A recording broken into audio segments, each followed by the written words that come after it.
One of the interesting things about our agency is we don't actually have any state forest land that we manage, but we're interested and work with all forest landowners, federal and private, to make sure that we can have active forest management and healthy forests. Our role, our relationship with industry of all sort is, we know as a state agency, as a government agency, we can't meet the needs that we have in the forest, healthy watersheds, wildfire risk reduction. We can't do that on our own. That requires industry. That requires folks like you all, others that are coming back into the woods and working in the woods in Utah. Our role is to support them, help them get the raw materials, help them make the right contacts, help them work with the U.S. Forest Service, who controls so much of the land, because you guys are the ones that are doing the work on the ground.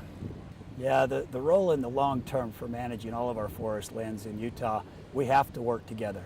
In Utah, the vast majority of the forest and woodlands, they're owned by the federal government, by the U.S. Forest Service. We, my agency, my staff, understands the rules and regulations that they have. We can often be the bridge between the landowner, private or federal, to industry. That's a role that we can play, that we will continue to play, and help to make sure that you all can successfully get into the woods, whatever the agency, whatever the ownership, and do the kind of the forest management work that we all want done. Honestly, the biggest hurdle that we have in Utah is that the vast majority of forest and woodland is owned by the federal government, whether it's the U.S. Forest Service or the Bureau of Land Management. They have rules and regulations that they have to follow. And so we have to figure out those ways that we can work with them in order to allow the forest and the woodworkers in there to do that active forest management that we all want, get the raw material, the product to businesses like yours that can use it, that can make something value added out of it. That's honestly the biggest challenge we have, and it's been the biggest challenge for a few decades now. This past year, we had the largest and it was the fourth largest by acreage and the most expensive state-managed fire in the history of Utah, the Brian Head Fire down on the Dixie National Forest.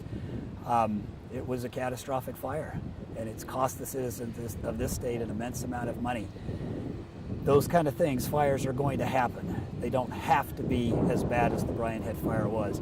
The more active management that we do, we talk about increasing the pace and the scale of forest management, the better off we can be when it comes to wildfire risk reduction and just healthy ecosystems generally.